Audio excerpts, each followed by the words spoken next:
Welcome to Just the Who of Us, hosted by Reah Hagues. This is a space for honest, thoughtful conversations around mental health, life journeys, holistic wellnesses, and the experiences that shape who we are. Take a breath, settle in, and join Reah and today's guests as we explore the stories that connect us. My life is just so full. So full and Just a busy, busy. busy. I know I was telling my husband, I was like, she is doing I remember that you were doing one in Scotland, I think is what you said. Yeah. And I was like, that's just so amazing. I said, one day I want to go to one of your retreats. What are we up to today? The last time we talked, I was talking about going to the 4th of July celebration. Yes, yes. So you were supposed to say, "Oh, you cut your hair." Is- okay. And then Well, I was gonna oh, you look like you cut your. Did you catch your hair on fire at the 4th of July? That's no, what. Did you singe the ends of your hair and you had to? I don't know how long your hair I was. know. This is the question. And oddly, this is the first time I've had it down since I cut it because it's been so hot. The reason that I had my aunt cut it. So I went to the 4th of July celebration. I wasn't sure if I was going to go. I did, and my cousin immediately started talking to me, and I was just like, okay. I was nice. We conversated as a group. Like, I was outside, my mom, my aunt, my cousin, my other cousin, all these people. And like I was conversating with my mom and she would just kind of like start talking as well. And I just talked. I say, you know what? I just really I just don't want to walk around like hating. Like with just that energy that it takes to like intentionally be angry at someone. Look, I think her life choices are disgusting. I think she has turned into a vile person, certain things that she's done. But at the end of the day, it's just like, I just don't want to carry that emotion around anymore, you know? So I don't know. It's just like if plus my children, like I don't want to set that example to them to just go around just holding that. Mm-hmm. Like it takes up space in you. Yeah. As much as I didn't want to admit before, but it takes energy to Yeah. exude that emotion. So I just say, you know what? I feel the way that I feel, but I'm just not gonna, just gonna let it, just gonna Mm-hmm. drop that weight and just move on with my life. Because realistic, I can feel the way I feel, but it's not gonna change anything that she's gonna do, right? So, Yeah. so, you know, And you can choose how often, how frequently you are in contact with her. It's not like yeah, that you don't have to seek out company because right. you feel like, well, this is not the best energy. This is not what I really want around me very often. And that's a very different place to be. You're not seeking someone out, but if you are in situations where they are present, then you're in charge of yourself. You can decide how much or how little you want to engage with someone, and it doesn't have to come from like, I if she's going to be there, I'm absolutely not going to go. Because what happens in those situations, I sense, is that we put a burden on the host. When you if Yes. I'm having a gathering, she's coming and you're coming, and you say, well, I'm not going to come if she comes, and then that puts the host in the middle, and it's your decision, not theirs to choose. And like the ultimatum, that I it feels like an ultimatum rather than, I will come. You say to yourself, yes, I'm coming, and you get to choose whether you interact with her or not. That's all. Yeah, that's a really good point too. And that kind of was my motivation for like when I walked in, a lot of people, oh, you're here. And I was like, oh, well, that made me feel good to know that that many people cared if I came. But, also, I was like, what can I do to help you? To my aunt. What can I Mhm. do to help you? Yeah. I really am here because I want you to have a good day. What can I Yeah. do to help you? Do you need anything? Whatever. And kind of made that my focus rather than intentionally avoiding someone. Right, because that's true. You just remove yourself from the thing and do something else, which I think we forget we have that power. I don't have to. I can do Yeah. in the kitchen. I don't have to sit on the sofa next to her in the living room. Right. Yeah. Yeah. So So what does I that have mean, to do with your hair? well, that was just kind of like the segue, Okay. like, oh, you cut your hair. Oh yeah, I cut my hair at the 4th of July party that I decided to go to. Of course, that makes perfect sense. You notice my yes, right. I guess I could have said, "Oh, did you notice I cut my hair?" I That's guess your I could have. Well, mine is so curly. Well, as I've gotten older, it Mhm. thinned out, but it gets short or long depending on the weather. I mean, literally, Oh, because yeah. like if it's really, really rainy and humid, my hair will get much curlier, and then Mhm. I'll go online and someone will say, "Oh, did you get a haircut?" No, it's raining. What does that have to do with your hair? Well, obviously you don't have curly hair. I I was just thinking that. Well, obviously, Right, they don't have right. curly hair. Yes, yes, they don't understand the vagaries of what your hair does when it's foggy. That's the worst thing is if I'm out in the fog, you can like fix it at home and you have to walk someplace in the fog.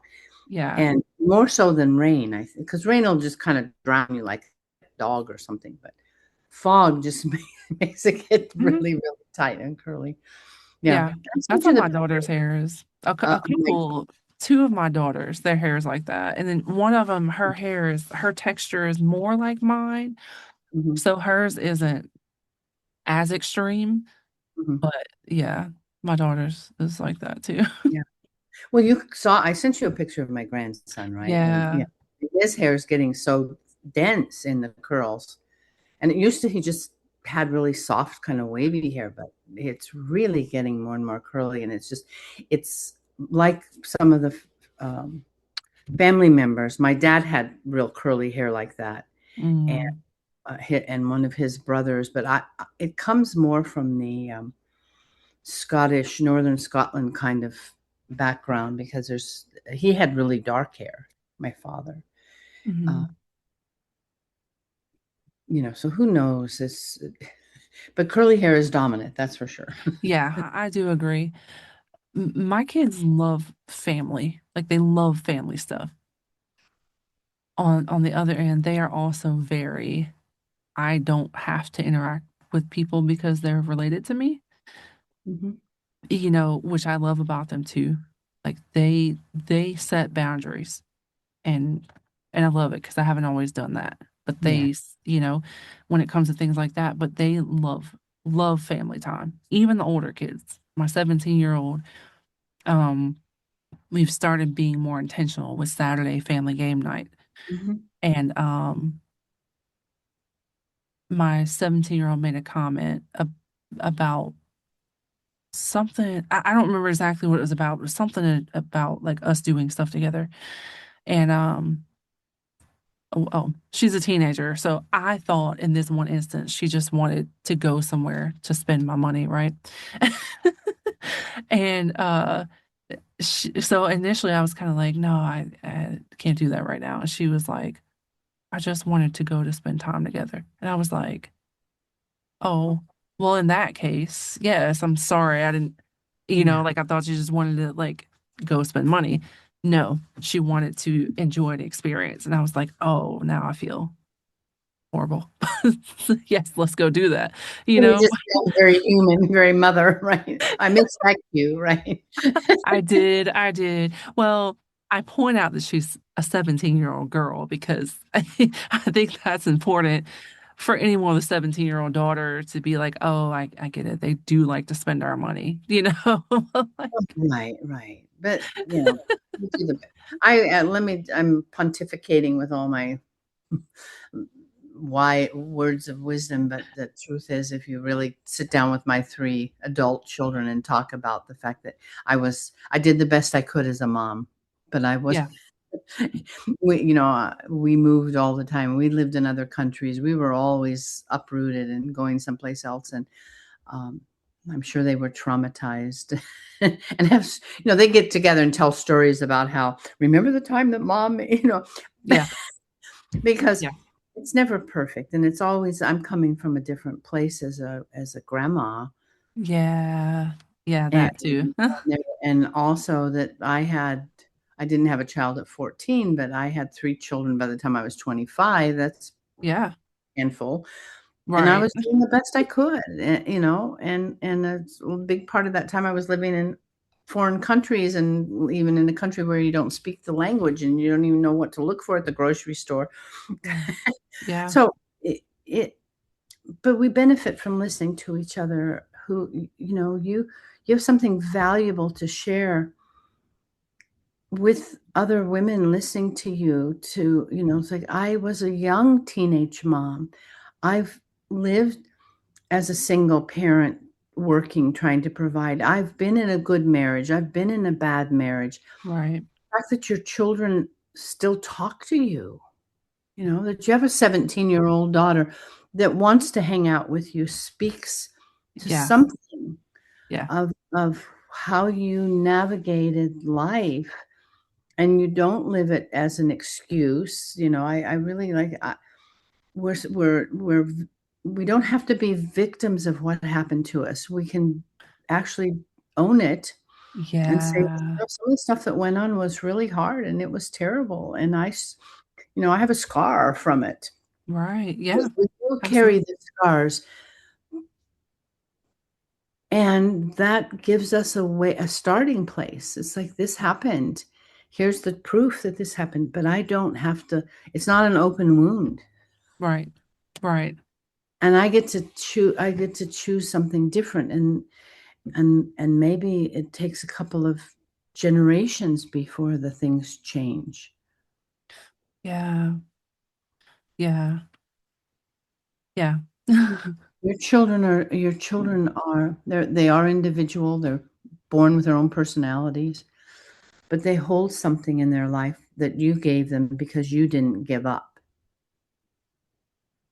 I appreciate that. I really do. That means a lot to me. You Yeah. know, one thing that I do admire about like the generational change within my children is that I do think that unlike myself and even my parents, because I wasn't the first pregnancy, you know, um, the intentionality around having children is more important. Mhm. And even with my grandson, my daughter weighed options, and I'm glad that she did. Yeah. Um, I had a brief conversation with another family member who, when I mentioned weighing options, they were like, "Oh, I'm so glad she chose to have the baby." And which is nice, but in reality, that family member doesn't interact with the Mm. baby. So it's like, I mean, they do, but not very much because we don't live close together, but it's like, that's nice of you to say, but it wouldn't have affected your life any different. It would have only affected hers, you Right. know? And to say, perhaps, I'm so glad that she had the opportunity to have options. Yeah. Very different, because, "Oh, I'm so glad she had the baby." And yes, we can be glad, but that Yeah. usually has a little underlying meaning of, we wouldn't I'm assuming, but we would not have approved if she had an abortion. Like, Correct. how many people would say, "Oh, I'm Correct. so glad she had an abortion." You know? Correct. Just in that, it's so beautiful to be faced with that and have the chance to have a choice. Yes, I agree. And Yeah. that, and happy that the baby I'm happy that the baby's in our family, but maybe not, I'm happy that she had the baby, because there's always Right. some kind of thing under, or most often. And Yeah. that Yeah. yeah, because Because it I really wouldn't have been happy otherwise. Yeah. Yeah, yeah, and that's where that's my belief, or that's your way of living, or this is your moral Mhm. decision. That there's room for all of us, Right. and we have these positions of like, I don't approve of this because this is against the Bible, or I don't approve of that because this goes against science, or all of that. And the truth is, it's not your business. Yeah. And you supported your daughter in saying, whatever you choose, I'm here. Right. I feel like if we took religion and or politics out of a lot of conversations and a lot of decision making and implemented health and safety and things like that, a lot of decisions would be better made. Well, yes, yeah, yeah. And that doesn't mean I'm not.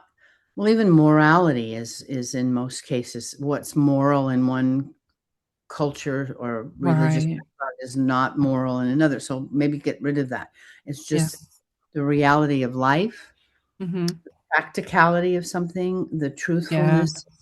Like, um, I can't take care of the baby. Well, then, you can go back it up and say, well, maybe if you can't take care of a baby, maybe don't have sex. That's how babies get made. I mean, Yeah.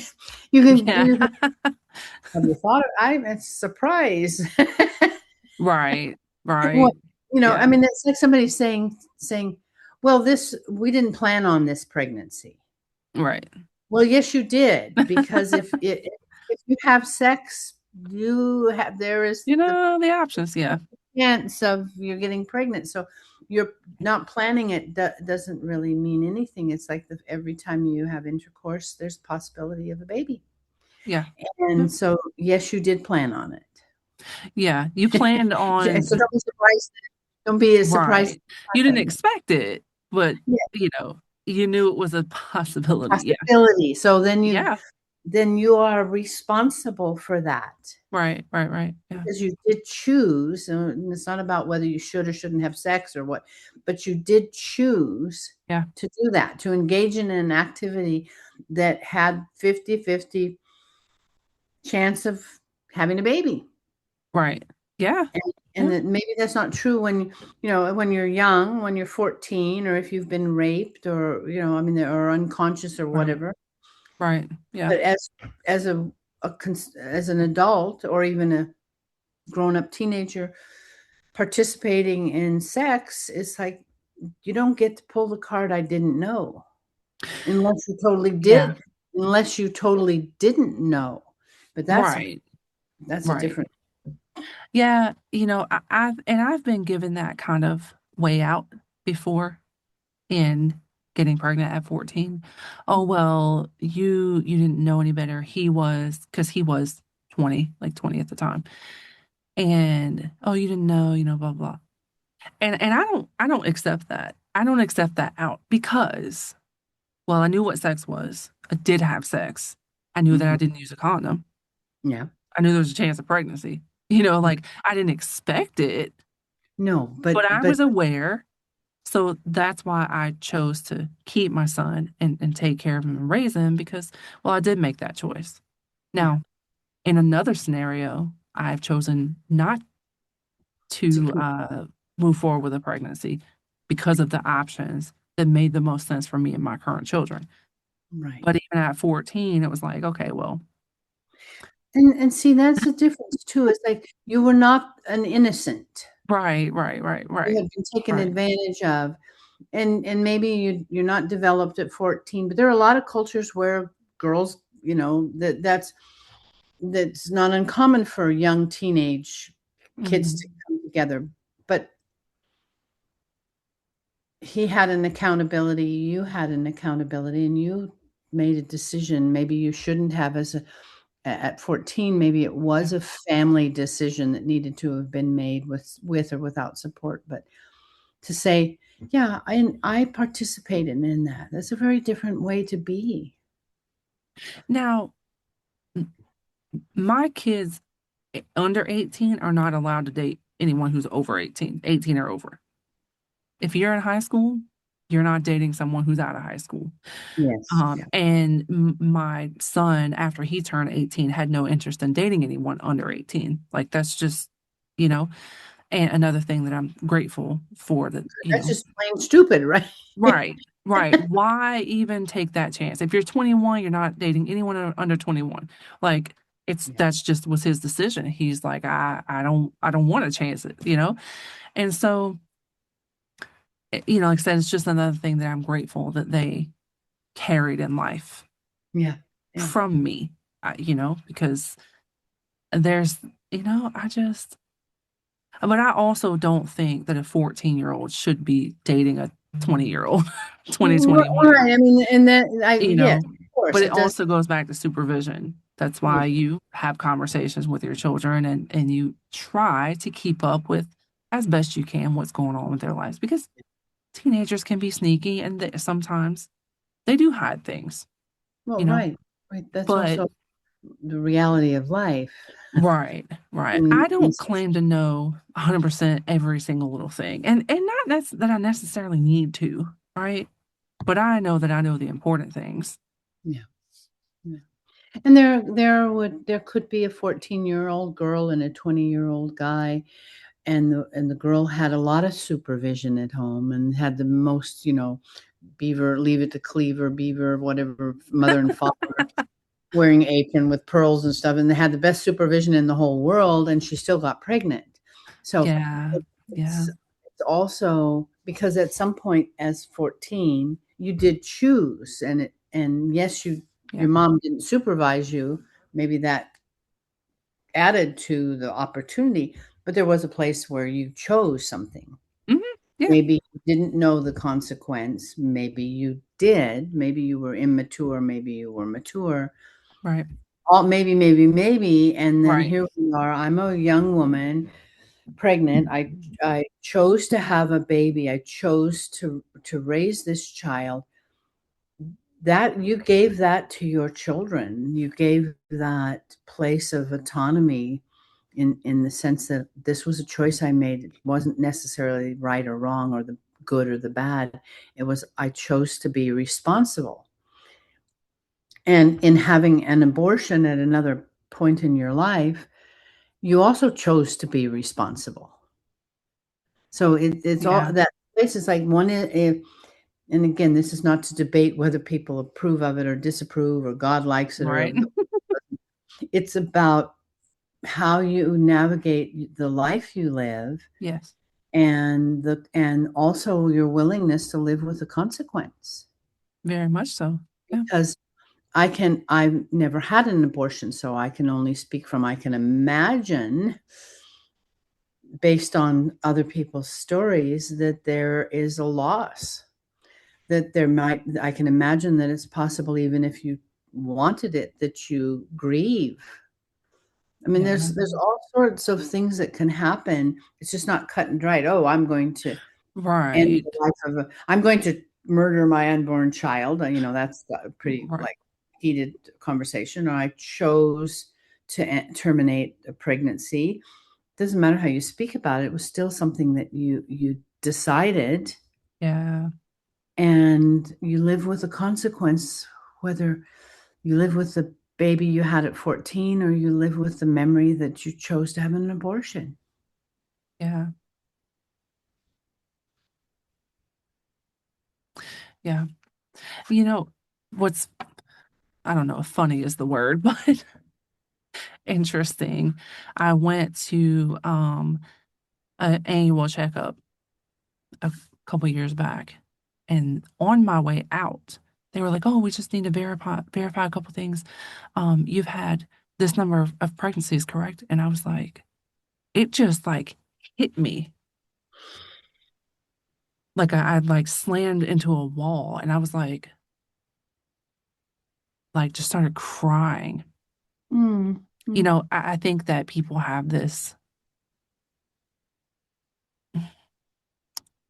kind of misconception about people who choose abortion, yeah, that it is kind of this selfish, heartless thing.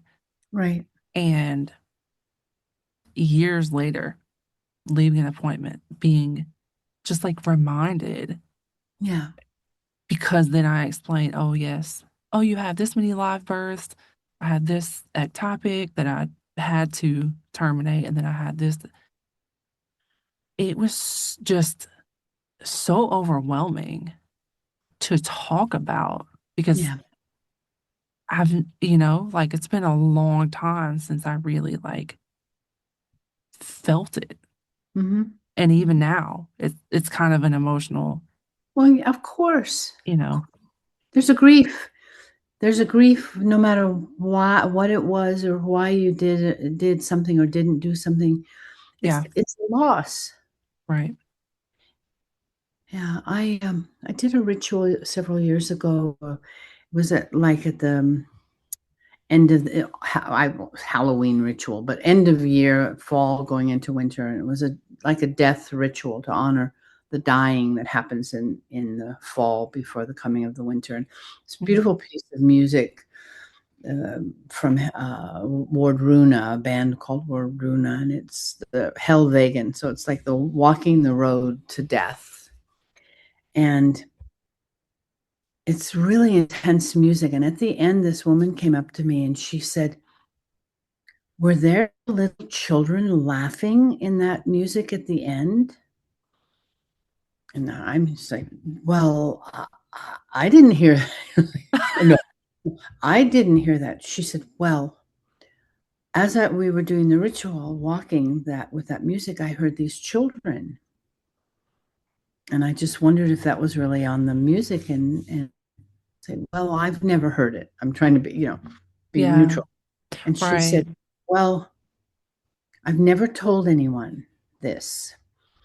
I had two abortions when I was young." And she said, "I heard my babies giggling and laughing because they were happy to see me coming, that we were Oh, going to be reunited." Now, this wow. was such, and she was just in tears. She had similar to somebody asking you how many pregnancies, and all of a sudden it's like, yes, I was pregnant. Hmm. And it was such a, for me, just that moment of holding a place for her to have her experience that she's in a death ritual walking the road to hell. I mean, because it's called hell vegan, but hell meaning just the place of the dead, not burning hell. Right, right. In that culture, that she heard they were children, and that they're waiting for her, and they're happy to see her again. That's how her experience was. Yeah, And it's like, who would dare come in and tell her that that wasn't true, or right, right, or that you made up your mind to abort a child and get over it. You shouldn't be crying about it. right. Yeah, But that's not life. right, And it doesn't mean that you regret it or that you feel right. like you shouldn't have done it. It Yeah, just means that it happened. yeah. And we're allowed to experience emotions Yeah. about difficult things, even if we made that difficult choice. Yeah. Well, think about today. It's perfectly okay if a person cries because they had to put their dog down. Right. Right. My old dog that's like suffering, can't walk, it's blind, it's in pain all the time, and I take it to the vet, and I let the vet kill my dog because that's basically what happens. Right. Is they kill the dog. Hmm. Yeah. And then I say, well, I'm really having a bad day because I had to take my dog to the vet. You chose to have a dog, so get over it. You knew the dog You knew because the dog nobody was gonna get old one day. Yeah. can die and you'd have to kill it. Yeah. But nobody would say that to somebody. So how dare they say to you, you shouldn't cry about something you decided to do? Yeah. Yeah. I agree. You have to agree with everything I say. No, I really do. I swear. Actually, I probably, looking at the time, it's like, I don't know, are we going to have time to talk about something? I like what we said the last time. It's like, I love getting together with you because it's just like a friend, just sitting around drinking coffee and talking about life. Yeah. And No, I agree. I think that's why the last time I didn't record, I didn't think to record video because we were just like chatting, it's just like a nice chat. And I wasn't even thinking podcast. yeah. I just, yeah, I genuinely, there's a few people that my husband hears me talk about. And outside of the maybe like one person, like friend wise, that I talk about, like in person friend. But I can always tell like when I talk about someone a lot because he doesn't ask me again, now who is this? Uh, And when I was talking about you this morning, he didn't ask me, now who is this? So, yes, I'm part of the family now. You have to yeah. invite me to Yes. dinner. Right, right. Tell them that you're saving up your money for the retreat and retreat. Uh-huh. Yeah, I was like, I have to, and I specifically would like to go to the one in Scotland. And I don't know why. Outside the country, right?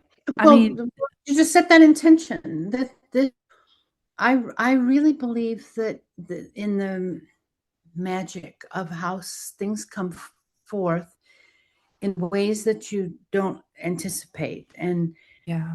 that you can't even imagine. So I for many years facilitated artist way groups, using creativity in our life. And Hmm. one we talk about, like, what would you like to do, or what have you always wanted to do? And the one woman said, well, I've always wanted to go to Greece. I wanted to go on a trip to Greece. And so I said to her, do you have a passport? She said no. And I said, well, then you'll never go. Yeah, that's a You'll never good go. point. And she said, well, why would I need a passport? I said, well, because you have to show life that you really are serious about going to Greece. So her Mm. homework was that she had to go get a passport, which she did. This And they're is a really not expensive. well, in the house for 10 years. So this is like a 12-week program that she was in with several other people. So she went and took care of it, got her passport. Before the 12 weeks were over, so she literally burst in the door for the class, because I always was teaching at home. And she said, you'll never believe what happened. And I always like, try me, because I've heard a lot of good stories. Yeah. Well, it just so happens that she has a cousin who has a travel agency. This is going back to the but where there were still travel agencies. Right. Travel agency, and he's taking a group of people on a tour to Greece. And he has more people interested in going. He's able to handle by himself. And he wanted to know if to go as an assistant on Greece to help him with the clients that want to go, and he's had to turn away because there needs to be 2 tour guides. All expenses paid, but it was happening pretty quickly. And she said, I told him yes because I have a passport. That's such a great story. Oh, And wow. it's really, and that's literally what happened. And you can't plan stuff like that. Yeah. And Yeah. and many times we limit ourselves because we only think in terms of what we know. Right now, Mhm. sitting in that room talking to me, you don't have in your possession money to go on a retreat. Yeah. So you make your decisions based upon that lack. Yeah. Yeah. And I don't think it's magical thinking. I feel it's much more about opening up. You can't get any money if you're holding your hands like that. So you open your possibility. I don't know where it's going to come from or how it's going to happen, but I do believe I'm going to go, Yeah. and I don't know when, and I don't know Right. how. But here I'm open, and that there was no way that she. I mean, that was already out in the ethers because he was already doing the trip. But there was no Right. way that she could have known that he called her, Yeah, and said, "Would you like to come? Everything's paid for. I just need you to help me with the tour." that's amazing. And so I'm sharing that with you because I really do believe that oftentimes the restrictions that we experience come because, again, we don't have another perspective, and we can only we operate from the place of what we know, and most often our decisions are made from the place of the closed hand. Right. Yeah, that's so And, true. and over again, things. It's just like sometimes amazing. Like where did that come from? Well, it doesn't matter because it was just out there already. Right. Yeah.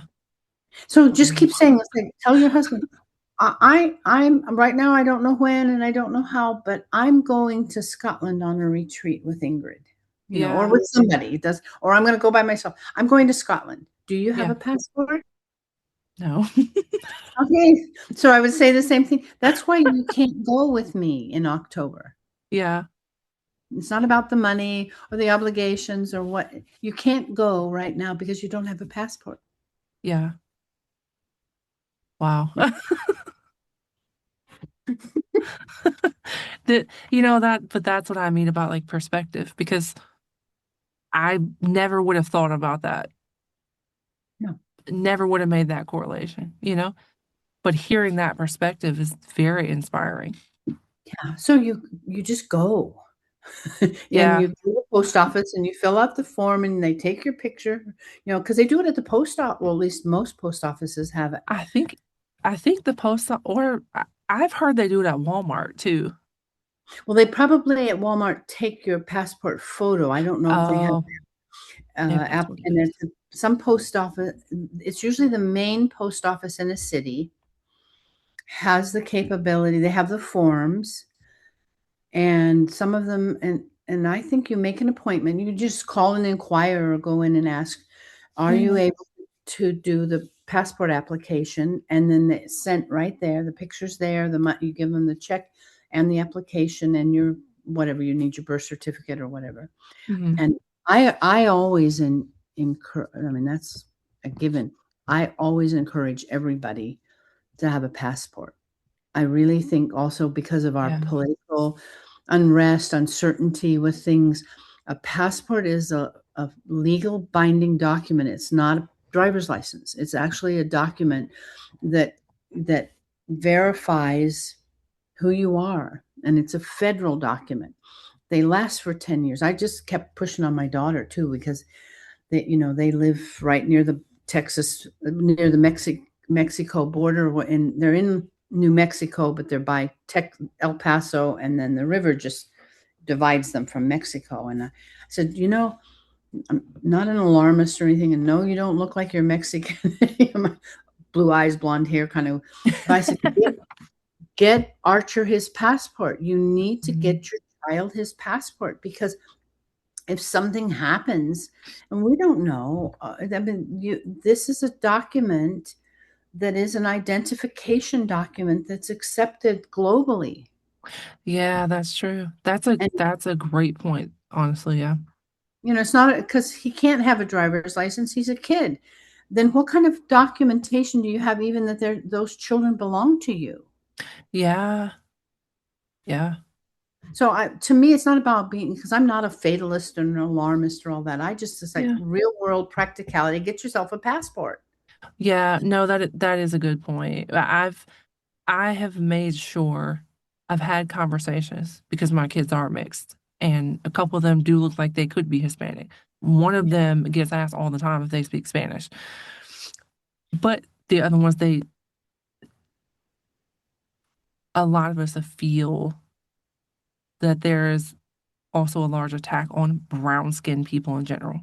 Right. That's right. Because they are brown skinned people, I've, there's conversations that I've had with them throughout their life, right? That you don't have to have with fair skinned children about safety and different things. Yeah. Um, but I've always encouraged them, like, make sure you have identification, but especially now, All right. And within the last, that's make the sure real you world. have your identification on you. Yes, yeah, and this is because this is the truth of the conditions that exist right now. Very much so, We're yeah. all at risk on some level or another, it doesn't matter. Yeah. I lived in Europe a lot of years. That's not, they don't even consider it an option not to have a passport. You have to have legal Oh, document as to who you really? are. Oh, wow. Hmm. And because like in the Netherlands, half the people don't drive. What kind of ID do you have? Oh, that makes sense. That So, does, yeah. so as you know, yeah, this is a big, glorious, amazing country. But I just heard of an situation. So let me just make sure. So it was an air. So they went someplace, flew someplace, which was in the country, Hmm.